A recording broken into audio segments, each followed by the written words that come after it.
Is the Xencelabs screen display tablet the new Wacom Cintiq killer? This is the Xencelabs 24-inch screen display tablet, which I've been testing out for the last couple of weeks.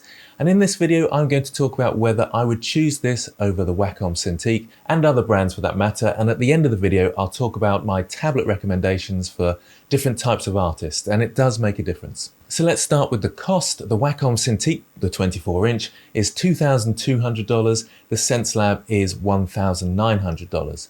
And budget brands like XP Pen are nearer the $500 mark. So the Cintiq and the Xencelabs are that bit more expensive, but there is a reason why, which I'll go into later. So the Xencelabs starts $300 cheaper, but suggesting that the Xencelabs is comparable in price to that of the Cintiq is probably unfair because the Xencelabs comes with everything you need in the box. So it's got a couple of pens, a stand, the control panel, or the quick keys as they call it, the back plate, and so on. Wacom, unfortunately, are a bit like Apple. The extras are a lot extra. The control panel is $200, the stands are really expensive because the screens are quite heavy, and so on. But there is a reason that Wacom have been leading the way for so long, and that's the quality of the drawing experience. So how does Xencelabs compare in that regard? Well, when I first put pen to screen on the Xencelabs, I instantly felt the quality of the drawing experience. I was pretty surprised because I felt the XP Pen's display tablets that I've been using recently have done a fantastic job of making it a very comfortable drawing experience. And to be fair to XP Pen, it is still very comfortable, it's still very nice to use, but there was a step up with the Xencelabs. It had a really nice flow and smoothness that's hard to put into words. Lots of tablets will talk about the levels of pressure sensitivity, and they'll talk about these huge numbers, 2,000, 8,000, or whatever it might be. But I think it's actually more about the calibration of those levels than just a number. It's a bit like photography when there was the megapixels and it's all about the megapixels, but actually it's more about the lens. Like I say, it's hard to put into words, but it just felt really good and really comfortable and really nice. So that's the drawing experience and probably the most important thing, and they've done a great job and it feels comparable to the Wacoms that I've used in the past. But let's look at a few more specs and details. It's got a 4K screen, so nice and sharp.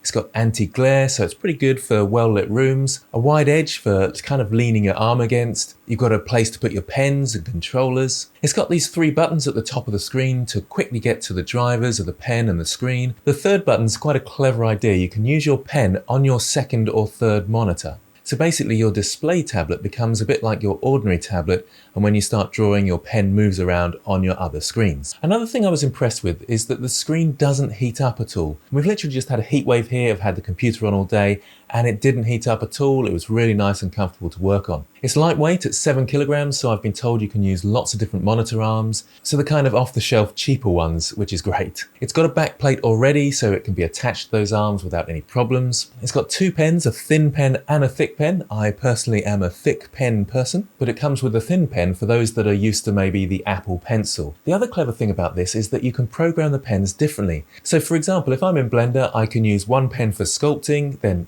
jump across to the texture painting and use a different pen for that. And it will have different controls set up for those different particular areas. The thick pen has 3 buttons. I found that a little bit weird to start with because I'm used to a 2-button pen. Well, I suppose it's actually got 4 buttons because it's got the eraser at the back as well. And it comes with a nice pen case with lots of spare nibs and that sort of thing. Honestly, I've only ever had to change a nib once in my career. And that's only because the nib started to get a bit squeaky and was interrupting my recording.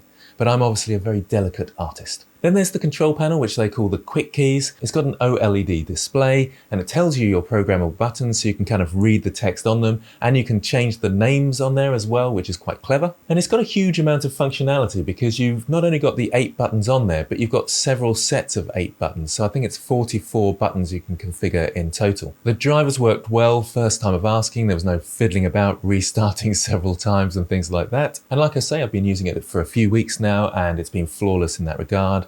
No problems. So would I recommend this tablet? Well, yes and no. For me, this is the tablet that I'll be using as my main drawing tablet, and I'm very, very pleased with it. If I wanted to purchase a display tablet, I would certainly choose this one over the Wacom. The drawing experience is just as good, if not better than the Wacom that I've used in the past, and it's got lots of plus points, all the extras that I've already mentioned, and the price is that bit cheaper. But this is an important point. It is still a fairly high price, and might be a bit too much for the average hobbyist. Now, I mentioned right at the start the different types of artist. So if you're a 3D artist that mainly sculpts but doesn't do much texture painting or 2D art in, let's say, Photoshop, then this might not be the tablet for you because of that price point. When I'm sculpting, I've found I don't need that precise accuracy that I do when I'm texture painting or I'm drawing in a 2D program. So for those sculptors, I would actually recommend one of the cheaper brands such as XP Pen, particularly the 16-inch 2nd Gen Artist Pro for its portability, which I still use when I'm out and about with my laptop. But if you are, let's say, a serious artist and therefore it's important to you to have the best equipment,